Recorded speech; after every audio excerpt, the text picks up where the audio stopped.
Hello dear students, welcome back to Sajjan Biology classes, and in this session we are going to discuss about parturition and lactation.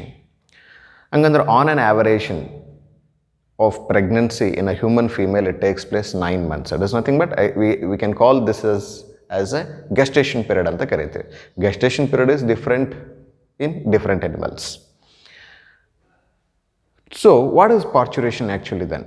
Parturition is nothing but a process of delivery of a baby or fetus is called ಏನಂತ ಕರಿತೀವಿ ನಾವು parturition ಅಂತ ಕರಿತೀವಿ. ಹಾಗಂದ್ರೆ parturition ಹೇಗಾಗ್ತದೆ? So parturition, the signals which are originated from a fully developed fetus and placenta and which expelled out of the baby. It is called fetal ejection reflex ಅಂತ ಕರಿತೀವಿ. This is very important for your exams. They may ask you in your exam. Already one sari exam alli kelidare, what is fetal ejection reflex? So fetal ejection reflex, ee word nodidaga ಏನು ಅನಿಸ್ತದಪ್ಪ ಅಂದ್ರೆ fetal is nothing but a growing baby in the uterus. ಅದಕ್ಕೆ ನಾವು fetus ಅಂತೀವಿ. Ejection ಅಂದ್ರೆ coming out of the baby. Okay, reflex ತನ್ನಷ್ಟಕ್ಕೆ ತಾನು ಹೊರಗೆ ಬರೋದಕ್ಕೆ ನಾವು ರಿಫ್ಲೆಕ್ಸ್ ಅಂತ ಕರಿತೀವಿ. ರಿಫ್ಲೆಕ್ಸ್ ಆ್ಯಕ್ಷನ್ ಅಂತ ನೀವು ಹೋದ ವರ್ಷ ಫಸ್ಟ್ PUC ಒಳಗೆ ಕಲ್ತಿದ್ದೀರಿ. ಓಕೆ, ಸೊ ನರ್ವಸ್ ಸಿಸ್ಟಮ್ ಒಳಗೆ ಡಿಸ್ಕಸ್ ಮಾಡಿದ್ದೇವೆ ಅದ್ರ ಬಗ್ಗೆ. ರಿಫ್ಲೆಕ್ಸ್ ಆ್ಯಕ್ಷನ್ ಅಂತ ಹೇಳಿ spontaneous action to any kind of stimulus. ನಾವು ಯಾವುದಾದ್ರೂ ಒಂದು ಸ್ಟಿಮ್ಯುಲೇಷನ್ ಕೊಟ್ಟಾಗ ಇಮಿಡಿಯೇಟಾಗಿ ರೆಸ್ಪಾಂಡ್ ಮಾಡ್ತೀವಲ್ಲ, ಅದಕ್ಕೆ ನಾವು ರಿಫ್ಲೆಕ್ಸ್ ಆ್ಯಕ್ಷನ್ ಅಂತ ಕರಿತೀವಿ. ಇಲ್ಲಿನೂ ಫೀಟಲ್ ಎಜೆಕ್ಷನ್ ರಿಫ್ಲೆಕ್ಸ್, ತನ್ನಷ್ಟಕ್ಕೆ ತಾನ ಮಗು ಹೊರಗೆ ಬರ್ತದೆ, ಇದಕ್ಕೆ ನಾವೇನಂತ ಕರಿತೀವಿ ಫೀಟಲ್ ಎಜೆಕ್ಷನ್ ರಿಫ್ಲೆಕ್ಸ್ ಅಂತ ಕರಿತೀವಿ. ಹಾಗಂದ್ರೆ ಹೆಂಗೆ ಪಾಸಿಬಲ್ ಇದು ಫೀಟಲ್ ಎಜೆಕ್ಷನ್ ರಿಫ್ಲೆಕ್ಸ್ ಹೇಗಾಗ್ತದೆ ತನ್ನಷ್ಟಕ್ಕೆ ತಾನ? So let us discuss by the help of a schematic representation here. ನೀವು ಒಂದು schematic representation ಒಳಗೆ ನೋಡ್ಬೋದು, ಯಾವಾಗ oestrogen hormone which increases in the maternal blood. So ಯಾವಾಗ ಈಸ್ಟ್ರೋಜನ್ ಲೆವೆಲ್ ಹೈಯೆಸ್ಟಾಗಿ ಇನ್ಕ್ರೀಸ್ ಆಗಕ್ಕೆ ಶುರುವಾಗ್ತದೆ ಮೆಟರ್ನಲ್ ಬ್ಲಡ್ ಒಳಗೆ, ಅವಾಗ ಏನಾಗ್ತದಪ್ಪ ಅಂದರೆ one thing, so that oestrogen is ಸೆಕ್ರೇಟೆಡ್ from the ovaries. At the last week of pregnancy, at the last week of delivery, during pregnancy, ಏನಾಗ್ತದಪ್ಪ ಅಂದರೆ it induces the oxytocin receptor in uterus. Uterus ಒಳಗೆ ಏನು ಮಾಡ್ತದೆ, oxytocin ರಿಸೆಪ್ಟಾರ್ಸ್ಗಳನ್ನು ready ಮಾಡ್ತದೆ. ಹಂಗಂದ್ರೆ oxytocin ರಿಸೆಪ್ಟರ್ಗಳು ಏನು ಮಾಡ್ತದೆ? So ಯಾವಾಗ ಆಕ್ಸಿಟೋಸಿನ್ ಹಾರ್ಮೋನ್ ಏನಾಗ್ತದಪ್ಪ ಅಂದ್ರೆ from posterior pituitary gland that is going to be secreted and that is act on a uterus. ಯಾವಾಗ ಆಕ್ಸಿಟೋಸಿನ್ನು ಯುಟಿರೈನ್ ಮೇಲೆ ಆ್ಯಕ್ಟ್ ಮಾಡ್ತದೋ, it's causes the strong vigorous contraction of myometrium vessels. So ಅಲ್ಲಿ myometrium ಮೇಲೆ act ಮಾಡಿದಾಗ ಏನು ಮಾಡ್ತದಪ್ಪ ಅಂದರೆ it induces a vigorous contraction. ಅದ್ರ ಜೊತೆಗೆ oxytocin even it acts on a placenta to stimulate the secretion of a prostaglandin ಅಂತ ಕರಿತೀವಿ. What are these prostaglandins and why actually the prostaglandin is required during the delivery? So actually ಏನಾಗ್ತದಪ್ಪ ಅಂದ್ರೆ prostaglandins ಅಂತಕ್ಕಂಥವು they are nothing but active lipid compounds. So ಯಾವಾಗ placenta ಈ ಪ್ರೋಸ್ಟಾಗ್ಲ್ಯಾಂಡಿನ್ಗಳನ್ನು secrete ಮಾಡ್ತದೋ, ಪ್ರೋಸ್ಟಾಗ್ಲ್ಯಾಂಡಿನ್ secrete ಮಾಡಿದಾಗ ಏನು ಮಾಡ್ತದಪ್ಪ ಅಂದ್ರೆ vasodilation of blood vessels. So it also provides a great relaxation to the smooth blood vessels, smooth muscles of the blood vessels. Okay, and also along with that prostaglandins, they are also induces the further contraction of the uterus for the parturition. Okay, parturition ಅಂದ್ರೆ ನಿಮಗೆ annual ಎಕ್ಸಾಮ್ಗೂ ಕೇಳ್ಬೋದು. The process of delivery of a child or a fetus is called parturition. ನಿಮಗಿಲ್ಲಿ possibility ಎರಡು ಬರ್ತಕ್ಕಂಥದ್ದು ಯಾವುದು ಅಂದರೆ, 1 ಮಾರ್ಕ್ಸಿಂದ direct question ಯಾವುದು ಅಂದರೆ ವಾಟ್ ಈಸ್ parturition ಅಂತ ಕೇಳ್ಬೋದು, ಅಥವಾ what is foetal ejection reflex ಅಂತ ಕೇಳ್ಬೋದು.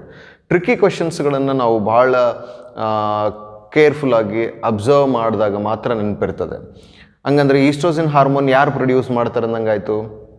ಓವರೀಸ್ ಪ್ರೊಡ್ಯೂಸ್ ಮಾಡುತ್ತೆ. ಯಾವಾಗ ಈಸ್ಟ್ರೋಜನ್ ಲೆವೆಲ್ ಜಾಸ್ತಿ ಆಗ್ತದೆ ಹಂಗಂದ್ರೆ at the end of delivery, during the pregnancy. Okay, ಆಮೇಲೆ ಆಕ್ಸಿಟೋಸಿನ್ ರಿಸೆಪ್ಟರ್ಸ್ ಯಾವಾಗ ರೆಡಿ ಆಗ್ತದೆ? Last week of delivery. ಅವಾಗ ಏನಾಗ್ತದೆ, ಯೂಟ್ರಸ್ ಒಳಗಡೆ ಆಕ್ಸಿಟೋಸಿನ್ ರಿಸೆಪ್ಟರ್ಸ್ ರೆಡಿ ಆಗ್ತದೆ. ಇವೆಲ್ಲ ಭಾಳ ಇಂಪಾರ್ಟೆಂಟ್ ಕ್ವಶನ್ಸ್. ಓಕೆ, ಕೇಳ್ಬೋದು ಎಕ್ಸಾಮ್ಸ್ಗೆ. ಇಲ್ಲಿ ಫರ್ದರ್ ಕಾಂಟ್ರಾಕ್ಷನ್ ಆಫ್ ಯೂಟ್ರಸ್ ಯಾವಾಗ prostaglandins even it induces the further contraction. So ಇದು ಮತ್ತೆ ಹಂಗೆ ಅಪಿಯರ್ ಆಗ್ತಾನೆ ಇರ್ತದೆ, ಇದ್ರ ಮೇಲೆ ಆ್ಯಕ್ಟ್ ಮಾಡ್ತದೆ ಮತ್ತು ಫರ್ದರ್ ಕಾಂಟ್ರಾಕ್ಷನ್ ಆಗ್ತಾನೆ ಇರ್ತದೆ. ಎಲ್ಲಿವರೆಗೂ ಆಗ್ತದೆ? ಸೊ ಆಕ್ಸಿಟೋಸಿನ್ನು ಮತ್ತು ಪ್ರೋಸ್ಟಾಗ್ಲ್ಯಾಂಡಿನ್ನು ಕಂಟಿನ್ಯೂಯಸ್ ಆಗಿ ಯೂಟ್ರಸ್ ಕಾಂಟ್ರಾಕ್ಷನ್ ಮಾಡ್ತಾನೆ ಇರ್ತದೆ. ಎಲ್ಲಿವರೆಗೂ ಅಂದರೆ until expelled out of the baby. So this is what natural birth ಒಳಗೆ ಆಗ್ತಕ್ಕಂಥ ಪ್ರೊಸೀಜರ್ ಇದೆ. ಆ್ಯಕ್ಚುಲಿ ನಾವು ಪಾರ್ಚುರೇಷನನ್ನು ನಾವು ಲೇಬರ್ ಪೀರಿಯಡ್ ಅಂತಲೂ ಕರಿತೀವಿ. ಇದನ್ನು ನಾವು 3 ಸ್ಟೇಜಸ್ ಆಗಿ ಡಿವೈಡ್ ಮಾಡ್ತೀವಿ. First stage, second stage, third stage. First stage of labour ಒಳಗೆ ಏನಾಗ್ತದಪ್ಪ ಅಂದರೆ ಆಮ್ನಿಯಾಟಿಕ್ ಲೇಯರ್ ಏನಿರ್ತದೆ ಅದು ಬರ್ಸ್ಟ್ ಆಗ್ತದೆ. ಯಾಕೆ ಬರ್ಸ್ಟ್ ಆಗ್ತದೆ ಅಂದರೆ at the time of delivery ಏನಾಗ್ತದೆ that fetus is descending in to a birth canal or ವೆಸೈನಾಕ್ಕೆ ಡಿಸೆಂಡ್ ಆಗ್ತದೆ. ಡಿಸೆಂಡ್ ಆಗುವಾಗ ಏನಾಗ್ತದಪ್ಪ ಅಂದ್ರೆ ಆಮ್ನಿಯಾಟಿಕ್ ಕ್ಯಾವಿಟಿ ಬರ್ಸ್ಟ್ ಆಗ್ತದೆ. It releases the amniotic fluid. ಅದಕ್ಕೆ ನಾವು ಆಡುಭಾಷೆ ಒಳಗೆ ಅಂತೀವಿ ನೀರು ಹೋಯ್ತು ಅಂತ ಹೇಳಿ. ನೀರು ಹೋಗೋದಂದ್ರೆ ಏನಪ್ಪ ಅಂದ್ರೆ ಆಮ್ನಿಯಾಟಿಕ್ ಫ್ಲೂಯಿಡ್ ಹೋಗೋದಕ್ಕೆ ನಾವೇನಂತೀವಿ ನೀರು ಹೋಯ್ತು ಅಂತ ಹೇಳಿ ಕರಿತೀವಿ. ಎರಡನೇ ಸ್ಟೇಜ್ ಒಳಗೆ ಏನಾಗ್ತದೆ, ಎರಡನೇ ಸ್ಟೇಜ್ ಯಾವುದಪ್ಪ ಅಂದರೆ ಎರಡನೇ ಸ್ಟೇಜ್ ಅಥವಾ ಸೆಕೆಂಡ್ ಸ್ಟೇಜ್ ಒಳಗೆ ಏನಾಗ್ತದಪ್ಪ ಅಂದ್ರೆ it induces the highest painful uterine contractions to induce birth. ಅವಾಗ ಏನಾಗ್ತದೆ, ಬರ್ತ್ ಆಗ್ತದೆ. ಸೊ ಬರ್ತ್ ಆದ ತಕ್ಷಣ ಎರಡು ಥಿಂಗ್ಸ್ಗಳನ್ನು ಅಬ್ಸರ್ವ್ ಮಾಡಬೇಕು. During normal delivery of a fetus ಒಳಗೆ ಏನಾಗ್ತದೆ, first head it comes outside, but only in certain cases ಏನಾಗ್ತದಪ್ಪ ಅಂದರೆ the buttocks it comes out. ಅದಕ್ಕೆ ನಾವು ಬ್ರೀಚ್ ಬರ್ತ್ ಅಂತ ಹೇಳಿ ಕರಿತೀವಿ. ಓಕೆ. ಆ್ಯಂಡ್ ಥರ್ಡ್ ಸ್ಟೇಜ್ ಒಳಗೆ ಏನಾಗ್ತದಪ್ಪ ಅಂದ್ರೆ ಲಾಸ್ಟ್ ಸ್ಟೇಜ್ ಒಳಗೆ the placenta is also comes out. ನಾವು ಈವನ್ ಆಡು ಮತ್ತು ಆಕಳು ಡೆಲಿವರಿ ಆದಾಗ ನೀವು ಅಬ್ಸರ್ವ್ ಮಾಡಿರ್ಬೋದು ಮಾಸ ಹೊರಗೆ ಬಂದತಿ ಅಂತ ಕರಿತೀವಿ. ಮಾಸ ಅಂದ್ರೆ ಅದು ಯಾವುದಪ್ಪ ಅಂದ್ರೆ nothing but placenta. This is what about the parturition. Let us discuss about the lactation. So during lactation period ಏನಾಗ್ತದಪ್ಪ ಅಂದರೆ the mammary glands undergo differentiation and start to secrete a milk and that is we use to call as a lactation. And the initial days of lactation, the milk which is produced is called colostrum ಅಂತ ಕರಿತೀವಿ. ಇದನ್ನು annual ಎಕ್ಸಾಮಿಗೆ ಕೇಳಿದ್ದಾರೆ. What is colostrum? The milk which is produced during initial period of lactation is called colostrum. Actually the colostrum which is consisting of a highest proteins and antibodies which is essential for a growing baby. A baby resistant ಪವರಿಂದ ಬೆಳಿಬೇಕಾಗಿತ್ತಪ್ಪ ಅಂದ್ರೆ ಸೊ ಇವೆಲ್ಲ ಭಾಳ necessity ಇರ್ತದೆ, ಮದರಿಂದ ಬಂದಿರ್ತದೆ. ಹಂಗಂದ್ರೆ what kind of antibodies actually it comes, ನಾವೇನಂತ ಕರಿತೀವಿ IgA ಆ್ಯಂಟಿಬಾಡೀಸ್ ಅಂತ ಕರಿತೀವಿ ನಾವು. ಓಕೆ. ಇಮ್ಯುನೋಗ್ಲೋಬ್ಯುಲಿನ್ ಎ ಅಂತಕ್ಕಂಥ ಒಂದಿಷ್ಟು ಆ್ಯಂಟಿಬಾಡೀಸ್ ಅಥವಾ ಇಮ್ಯುನೋಗ್ಲೋಬ್ಯುಲಿನ್ಸ್ಗಳು ಏನಾಗ್ತದೆ ಮದರಿಂದ ಏನಾಗ್ತದೆ ಬೇಬಿಗೆ ಬರ್ತದೆ. So because it will give a protection against to a diseases.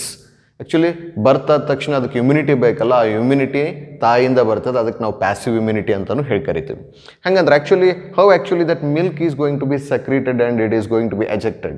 So just you observe here we is to call as a suckling ಅಂತ ಕರಿತೀವಿ. ಸಕ್ಲಿಂಗ್ ಆ್ಯಕ್ಷನ್ ಅಂದರೆ ಯಾವಾಗ ಮಗು ಹಾಲನ್ನು ಸಕ್ ಮಾಡ್ತದೋ, ಸಕ್ ಮಾಡಿದಾಗ ಏನಾಗ್ತದಪ್ಪ ಅಂದರೆ ದೇರ್ ಆರ್ ಸರ್ಟನ್ ರಿಸೆಪ್ಟಾರ್ಸ್ ಅಂತ ಕರಿತೀವಿ. So you can see here around the nipple.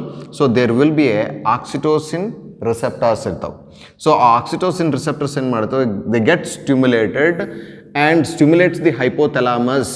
And where that hypothalamus is gets stimulated and it acts on a pituitary, posterior pituitary ಮತ್ತು anterior pituitary ಮೇಲೆ ಆಕ್ಟ್ ಆಗ್ತದೆ. Where posterior pituitary it secretes oxytocin and where at the anterior pituitary it releases a prolactin. So the prolactin helps to the secretion of milk. Okay. And where that oxytocin ಏನು ಮಾಡ್ತದಪ್ಪ release ಆದಾಗ ಅಂದರೆ the smooth muscles which are present around the alveoli which acts on them to release the forceful ejection of milk. So milk suck ಮಾಡಿದಾಗ ಅದು ಬರಬೇಕಪ್ಪ ಅಂದ್ರೆ ಕಾರಣ ಯಾರು, oxytocin hormone. This is what a normal cycle it takes place during the lactation period. So when that suckling action, what it will do, it will send the impulses to the hypothalamus to release the posterior pituitary and anterior pituitary na stimulate ಮಾಡಿ ಏನು ಮಾಡ್ತದಪ್ಪ ಅಂದ್ರೆ oxytocin ಮತ್ತು prolactin release ಆಗಂಗೆ ಮಾಡ್ತದೆ. So oxytocin ಏನು ಮಾಡ್ತದಪ್ಪ ಅಂದ್ರೆ which acts on smooth muscles of the alveoli which are present around the nipple and in the mammary glands. So ಈ prolactin ಏನು ಮಾಡ್ತದೆ, it stimulates the alveoli to secretion of milk. So oxytocin ಅದ್ರ ಮೇಲೆ forceful ejection of milk ಆಗಬೇಕಾಗಿತ್ತಪ್ಪ ಅಂದ್ರೆ oxytocin ಭಾಳ necessity ಇರ್ತದೆ. ಅದಕ್ಕೆ ನಾವೇನಂತ ಕರಿತೀವಿ, ಮಿಲ್ಕ್ ಎಜೆಕ್ಷನ್ ಅಂತ ಕರಿತೀವಿ, ಇದು ಮಿಲ್ಕ್ ಪ್ರೊಡಕ್ಷನ್ ಅಂತ ಹೇಳಿ ಕರಿತೀವಿ. So this is what that lactation it takes place. And still, do you have any doubts, dear students? You please drop your doubts or comments in a comment section. Definitely I will answer for your all questions. I hope you understood. Please always you remember that study for knowledge, not for marks. Take care. Bye.